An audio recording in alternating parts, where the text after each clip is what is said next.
करत आहे वंदे मातरम, वंदे मातरम।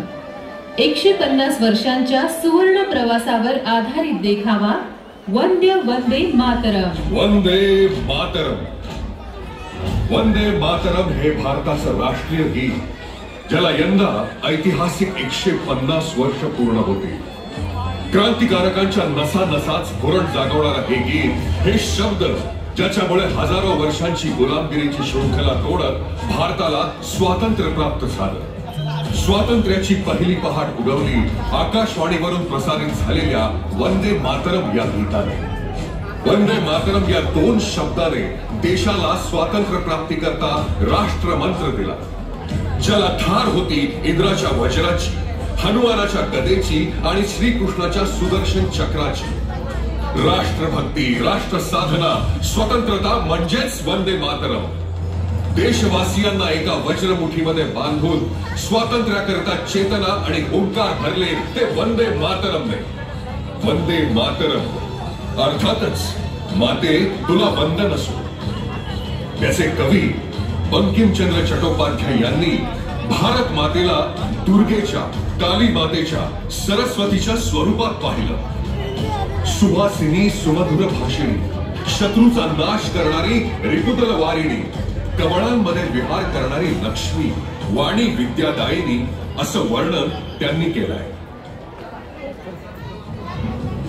निशस्त्र सत्याग्रही पासून ते सशस्त्र लढणाऱ्या क्रांतिकारकांना प्रेरणा दिली ती वंदे मातरमनेच। वंदे मातरम म्हणजे भारतीय संस्कृतीचा मूलमंत्र, विश्वासात्मक भाव असलेला शब्द म्हणजे वंदे मातरम। स्वतंत्र संग्रामाची रणगर्जना होती वंदे मातरम। भारत मातेप्रती सामुदायिक निष्ठा म्हणजे वंदे मातरम। राष्ट्राची आशा, राष्ट्राची आकांक्षा यांची पूर्तता म्हणजेच वंदे मातरम। भारताचे सांस्कृतिक व राष्ट्र साधनेचे प्रतीक म्हणजे वंदे मातरम। जनमानसाच्या मनामनात राष्ट्रप्रेम, राष्ट्रभक्ती, राष्ट्रचेतना प्रफुल्लित करण्याचं काम करतं वंदे मातरम। भारताच्या स्वतंत्र संग्रामाचा साक्षीदार म्हणजे वंदे मातरम। वंदे मातरम हे केवळ वंदन गीत न राहता राष्ट्राकरिता हे दोन शब्द रणगर्जना बनले। या गीताचा जन्म झाला 7 नोव्हेंबर 1875 या दिवशी। बंकिमचंद्र यांना शस्त्र हातात घेतलेली दुर्गा माता भारत मातेसारखी दिसू लागली, जणू ती स्वातंत्र्याकरता व्याकुळ आहे। पण वंदे मातरमला पहिली ओळख मिळाली ती 1882 मध्ये बंकिमचंद्र चट्टोपाध्याय लिखित आनंद मठ या कादंबरीतून। त्यात काही संन्याशांनी भारत मातेच्या स्वातंत्र्याकरता सशस्त्र लढा देत इंग्रजांविरुद्ध युद्धभूमीवर जाताना वंदे मातरम गीत गातात असा प्रसंग लिहिला होता। आनंद मठ आणि वंदे मातरमने अल्पावधीतच जनमानसात आपलं वेगळं स्थान निर्माण केलं।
बंकिमचंद्रांच्या निधनानंतर संगीतकार, नाटककार, चित्रकार आणि कवींचे शिरोमणी असलेल्या रवींद्रनाथ टागोर यांनी सर्वप्रथम सार्वजनिक ठिकाणी या गीताचं सादरीकरण केलं आणि या गीताच्या निर्मितीनंतर 30 वर्षांनी म्हणजे 1905 मध्ये बंगालच्या फाळणीच्या निमित्ताने याचं रूपांतर भारतीय स्वातंत्र्य लढ्याच्या युद्धमंत्रात झालं। मराठ्यांचा हर हर महादेव, राजपुतांचा जय एकलिंगजी, शिखांचा सत श्री अकाल याप्रमाणे भारताच्या स्वातंत्र्य लढ्याला वंदे मातरम ही युद्ध गर्जना मिळाली। जेव्हा लॉर्ड कर्झन याने 16 ऑक्टोबर रोजी बंगालची फाळणी करायचं निश्चित केलं, तेव्हाच या गीताचं रूपांतर झालं एका राष्ट्रमंत्रात. Divide and rule on this country. We should divide the unity of Hindu and Muslims. So English Empire has decided we will dividing Bengal on 16 October. We will make partition of Bengal. Divide it, break it. हम बंगाल के 2 हिस्सों में टुकड़े करेंगे. हिंदू और मुस्लिम में फूट डालेंगे. 16 अक्टूबर को बंगाल के 2 टुकड़े होंगे. सर, बातमी मिळाली आहे की बंगालच्या फाळणीचा विरोध करण्यासाठी जनाक्रोश वाढतोय. या निर्णयाच्या विरोधात हजारोची संख्या 7 ऑगस्टला कलकत्ताच्या टाउन हॉल मध्ये एकत्र येऊ शकते. Let them come. Show them the power of British Empire. Hit them hard. Sir, 75,000 लोकांचा मोर्चा निघालेला आहे. मला असं वाटतं की आपण तयारीत असलं पाहिजे. वंदे मातरम. संतापलेल्या लोकांची एक लाट फाळणीच्या विरोधात उसळली आणि त्याच दिवशी एका अज्ञात देशभक्ताने वंदे मातरमचा नारा दिला आणि पाहता पाहता संपूर्ण परिसर आणि आसमंत वंदे मातरमच्या घोषणांनी निनादून उठला. वंदे मातरम, वंदे मातरम, वंदे मातरम, वंदे मातरम, वंदे मातरम, वंदे मातरम, वंदे मातरम, वंदे मातरम. जे दिव्य दाहक म्हणून असावयाचे, बुद्ध्याची बाण धरिले करिहे सतीचे. स्वातंत्र्य कार्याच्या निखाऱ्यावरून चालणाऱ्या क्रांतिकारकांना वंदे मातरम या नाऱ्याने स्वातंत्र्य लढायला एक नवसंजीवनी मिळाली. त्याचा जयघोष सह्याद्रीतील दऱ्याखोऱ्यात गुंजू लागला. एक प्रखर राष्ट्रभक्त, तेजस्वी क्रांतिकारी विनायक दामोदर सावरकर यांनी 1905च्या ऑक्टोबर मध्ये दसऱ्याच्या दिवशी स्वदेशीचा पुरस्कार करण्यासाठी पुण्याच्या लकडी पुलाच्या पलीकडे विदेशी कपड्यांची आणि वस्तूंची होळी करण्याचं आयोजन केलं होतं. वंदे मातरम.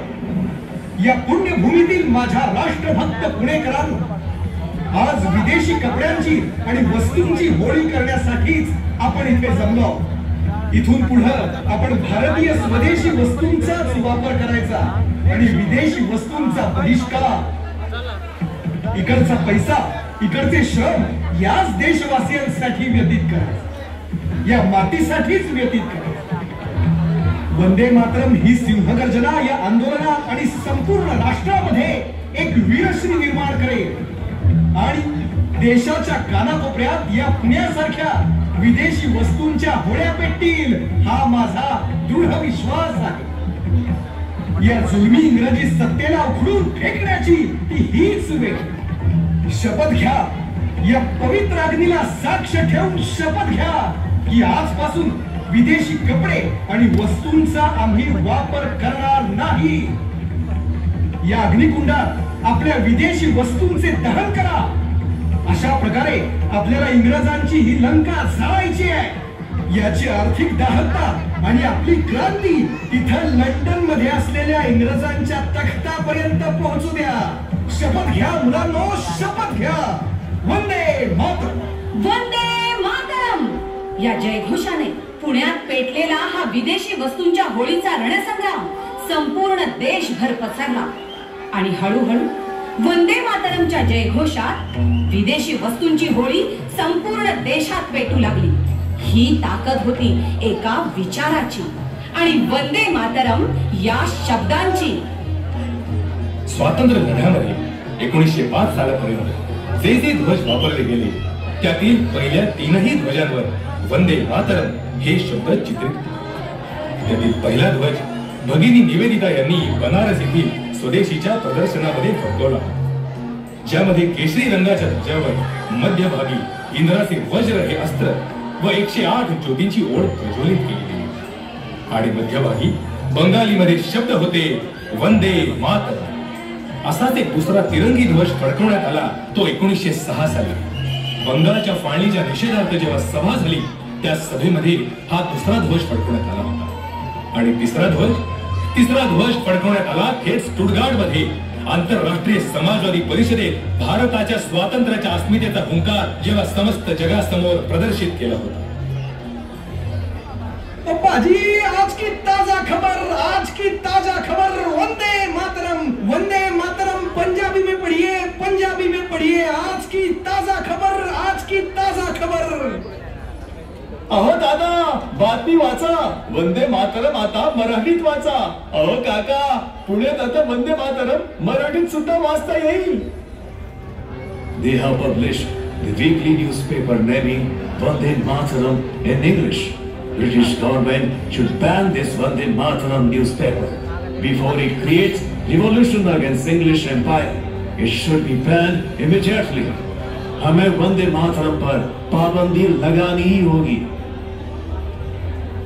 वंदे मातरम हे वृत्तपत्र देशातील विविध भाषेमध्ये लोकांना जागृत करत होते. पुण्यातही 1908 साली मराठीतून वंदे मातरम सुरू झालं. आता यानंतर संपूर्ण देशात आणि विदेशातही वंदे मातरम या शब्दाची आणि वृत्तपत्राची धग इंग्रज राजवटीला जाणवू लागली. लाल, बाल आणि बाल हे तिघेही आपल्या लेखणीतून इंग्रजी राजवटीला जोरदार चपराक देत होते. त्यातच मॅजिस्ट्रेट किंग्सफोर्ड याने वंदे मातरम वृत्तपत्राचे संपादक देशभक्त बिपिनचंद्र पाल यांना 6 महिन्याची शिक्षा ठोठावली.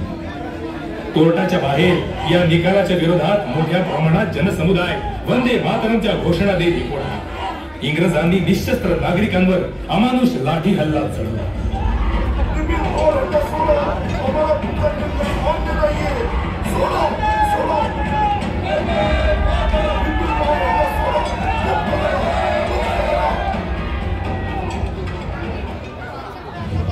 त्यात चकमकीत सुशील चंद्र सेन या युवकाने इंग्रज अधिकाऱ्यावर हात उचलला. त्याला तिथल्या तिथे ताबडतोब अटक करून भर चौकात 15 चाबकाचे फटके मारण्याचा आदेश देण्यात आला. प्रत्येक चाबकाच्या फटक्यावर सुशील चंद्र सेन वंदे मातरमच्या घोषणा देत होता. इतका की बेशुद्ध पडल्यावर देखील त्याच्या धगधगत्या काळजातून वंदे मातरमचा जयघोष चालू होता. Vande Mataram, Vande Mataram. Shut up, you Indian dog! Vande Mataram. Keep your mouth shut! Vande Mataram, Vande Mataram, Vande Mataram. या घटनेनंतर सुशील चंद्र सेनची कलकत्त्यामध्ये हत्तीवरून मिरवणूक काढली होती आणि त्यासोबत मॅजिस्ट्रेट किंग्सफोर्ड यांच्या विरोधात जन आक्रोश वाढत होता. 18 वर्षीय तरुण क्रांतिकारक खुदीराम बोस आणि त्याचा साथीदार प्रफुल्ल याने मॅजिस्ट्रेट किंग्सफोर्डच्या बग्गीवर बॉम्बने हल्ला करून त्याला ठार करण्याचा कट रचला होता. पण चुकीने दुसऱ्या गाडीवर हल्ला करत मॅजिस्ट्रेट बचावला आणि 3 इंग्रजांच्या हत्येच्या विरोधात वयाच्या केवळ 18व्या वर्षी खुदीराम बोसला फाशीची शिक्षा ठोठावण्यात आली. खुदीराम बोस याला 3 इंग्रजांच्या हत्येप्रकरणी फासावर मृत्यूदंड देण्याची शिक्षा कोर्ट देत आहे. Vande Mataram. Why are you laughing mister Khudiram? तुम्हाला माहिती आहे का कोर्टाने तुम्हाला फाशीची शिक्षा दिली आहे? हो, मला माहिती आहे, पण माझ्या तुम्हाला बम कसा बनवायचा हे शिकवायची इच्छा पूर्ण राहिली. वंदे मातरम, वंदे मातरम, वंदे मातरम, वंदे मातरम, वंदे मातरम. मेरी ज़मीन महबूब मेरी नस नस में तेरा इश्क बहे, फीका न पड़े कभी रंग तेरा जिस्मों से निकल के खून कहे. हे मातृभूमी, या खुदीराम बोसचा अखेरचा वंदे मातरम स्वीकार कर. वंदे मातरम, वंदे मातरम. ओ बदनामे मेरे तेरा मेरा प्यार निराला था, कुर्बान हुआ तेरी असमत पे मैं कितना नसीबों वाला था.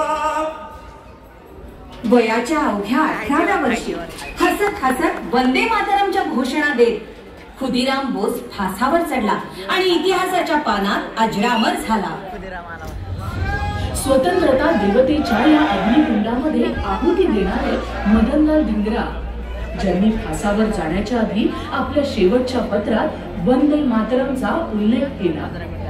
उधम सिंग, खुदिराम बोस, कन्हैयालाल दत्ता, सत्येंद्र बोस, अमित चंद्र, अवध बिहारी, बाल मुकुंद, रोशन सिंग, सूर्य सेन भारताच्या स्वतंत्र लढ्यासाठी हसत हसत फासावर चढले. शेकडो नाही तर हजारो तरुण क्रांतिकारक वंदे मातरम स्फुल्लिंग चेतवत राष्ट्राकरिता शहीद झाले. त्या सर्वांचे शेवटचे शब्द होते वंदे मातरम. हे माते, तुला वंदन करतो, तुझ्या स्वतंत्रतेसाठी प्रार्थना करतो. 1857 ची क्रांती ते 1905 च्या वंगभंग विरोधी चळवळीपासून स्वातंत्र्य मिळेपर्यंत अनेक लहान मोठी आंदोलनं झाली. होमरूल चळवळ, असहकार आंदोलन, गांधीजींनी पुकारलेला मिठाचा सत्याग्रह, 1942 ची चले जाव चळवळ, सुभाषचंद्र बोस यांनी देशाच्या स्वातंत्र्याकरता उभी केलेली आझाद हिंद सेना. वंदे मातरम हे शब्द जणू निशस्त्र जनतेचे शस्त्र बनले होते. अवघ्या भारत भूमीला, या आपल्या मातृभूमीला वंदे मातरम या गीताने आणि शब्दाने झपाटून टाकले होते. आझाद हिंद सेनेच्या माझ्या शूर सैनिकांना, या सैन्याचा प्रथम आणि अंतिम उद्देश एकच आहे, भारताची स्वातंत्र्य प्राप्ती. इथून पुढे कदम कदम बढाए जा या गीता बरोबरच संपूर्ण भारताला प्रेरित करणारा आपला राष्ट्रमंत्र म्हणजे वंदे मातरम हे गीत आपल्या सैन्याचं मार्चिंग सॉंग असेल. बंकिमचंद्र चट्टोपाध्याय यांचं हे स्फूर्तिदायी गीत आणि तिमिर भट्टाचार्य यांच्या संगीतानं सजलेलं हे राष्ट्रीय गीत आपल्या सैन्यामध्ये एक नवीन ऊर्जा भरेल. वंदे मातरम, वंदे मातरम, आझाद हिंद सेना जिंदाबाद. आझाद हिंद सेनेने ब्रिटिशांना जोरदार धक्का दिला होता. त्यांच्याच प्रेरणेने मुंबई बंदरात INS तलवार या युद्ध नौकेवर युनियन जॅक उतरवून तिथे वंदे मातरमच्या जयघोषात नौदलातील अधिकाऱ्यांनी विद्रोह करत तिरंगा फडकवला होता. त्याच्या पाठोपाठ वायुदलातील भारतीय क्रांतिकारकांनीही विद्रोह केला. सैन्य जेव्हा राजसत्ते विरोधात बंड करते आणि वंदे मातरम सारखे हुंकार गीत जेव्हा त्यांच्या सोबत असते तेव्हा शत्रूला माघार घ्यावीच लागते. एका पाठोपाठ बसलेल्या धक्क्यांमुळे ब्रिटिशांना भारत मातेवर राज्य करणं शक्य झालं नाही आणि तो सुवर्ण दिवस उगवला. 15 ऑगस्ट 1947 साली भारताला स्वातंत्र्य प्राप्त झालं. भारत माता आता स्वतंत्र होती. येथील देशवासी आझाद होते. वंदे मातरम हे शब्द आणि हे गीत उच्चारण्यावर आता कोणत्याही प्रकारची बंदी नव्हती. स्वतंत्र भारतात मुंबई आणि दिल्ली आकाशवाणीवरून गायलं गेलेलं पहिलं गीत हे वंदे मातरम हेच होतं. हे भारत माते, आता तू स्वतंत्र आहेस, आम्ही तुला वंदन करतो, हा भाव त्यामध्ये होता. भारताचा ध्वज निश्चित झाला, परंतु भारताचं राष्ट्रगीत अद्याप निश्चित झालं नव्हतं आणि याकरता नियोजन कमिटीच्या निर्णया अगोदरच संसदेमध्ये भारताचं राष्ट्रगीत जाहीर झालं.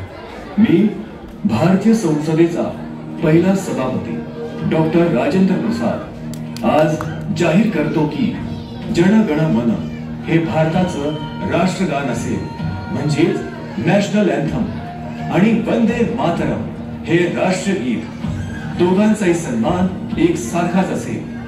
आजही 1992 पासून संसदेच्या दोन्ही सदनांच्या कामकाजांची सुरुवात वंदे मातरम या गीतानं होते. एखादी कविता एक अलौकिक लेणं घेऊन जन्माला येते आणि आपल्या प्रतिभेने पुन्हा पुन्हा सारी धरती उजळून टाकते. हे राष्ट्रीय गीत आजही जनमानसाच्या मनात प्रखर राष्ट्रभक्ती प्रज्वलित करते. 1875 साली जेव्हा हे गीत प्रथमतः लिहिलं गेलं होतं ते आज साधाय 2025 पर्यंत या 150 वर्षांच्या प्रवासात वंदे मातरम या गीताने अनेक चित्रकार, साहित्यिक, कलाकार, संगीतकार, चित्रपट दिग्दर्शक यांना प्रेरणा दिली. नोबेल पुरस्कार विजेते रवींद्रनाथ टागोर ज्यांनी पहिल्यांदा हे गीत गायलं होतं ते भारतरत्न डॉक्टर सुब्बलक्ष्मी पंडित भीमसेन जोशी, लता मंगेशकर ते अलीकडच्या काळातील प्रसिद्ध संगीतकार AR रहमान पर्यंत वंदे मातरम या गीताने आपली राष्ट्रभक्तीची मोहिनी सर्वांवर केली. आजही राष्ट्रभक्ती म्हणजे वंदे मातरम, राष्ट्र चेतना म्हणजे वंदे मातरम, राष्ट्र मंत्र म्हणजे वंदे मातरम, राष्ट्र धर्म म्हणजे वंदे मातरम. 26/11 असो किंवा सीमेवर जवान शहीद झाला तरी मुखातून त्याग आणि समर्पण भावनेतून वंदे मातरम निघते. कारगिल विजय दिवसाची विजयी रॅली असो, भारताने अंतराळात यश मिळवलं, भारताने स्वर्ण पदक जिंकलं, क्रिकेटचा सामना जिंकला, खेळात किंवा सर्जिकल स्ट्राईक ऑपरेशन सिंदूर असलं तरी राष्ट्राभिमानाने संपूर्ण देश म्हणतो वंदे मातरम. आजपर्यंत 250 सालींमध्ये शेकडो संगीतकारांनी वंदे मातरम गीत स्वरबद्ध केलं. वंदे मातरम हे शब्द कालातीत होते, आहेत आणि राहतील. यात आमचं विश्व, आमची संस्कृती सामावली आहे. जेव्हापर्यंत सूर्य तारे ही सृष्टी असेल तोपर्यंत वंदे मातरम हे अजरामर गीत राष्ट्रप्रेमींना स्फूर्ती देत त्यांच्या मनामनात अखंड निनादत राहणार आहे.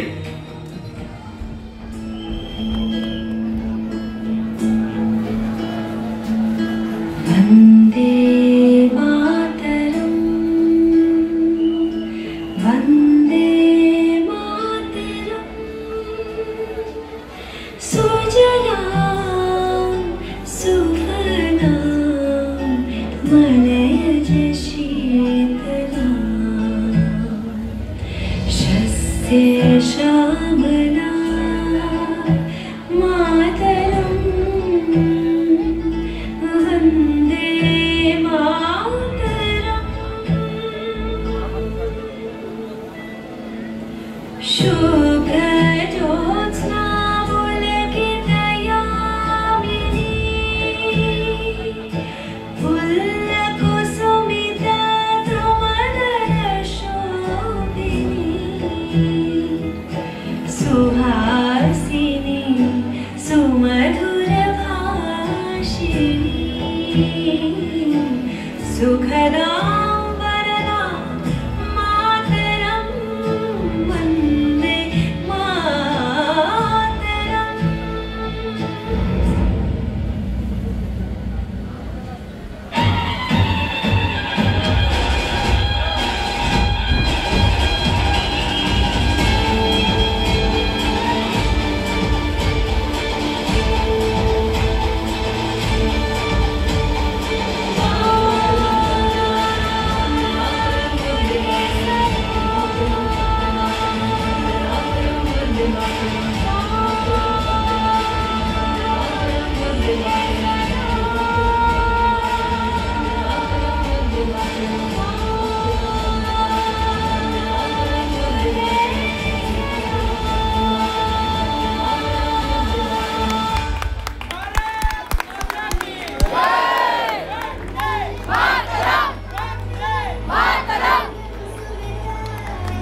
देखाव्याचे लेखन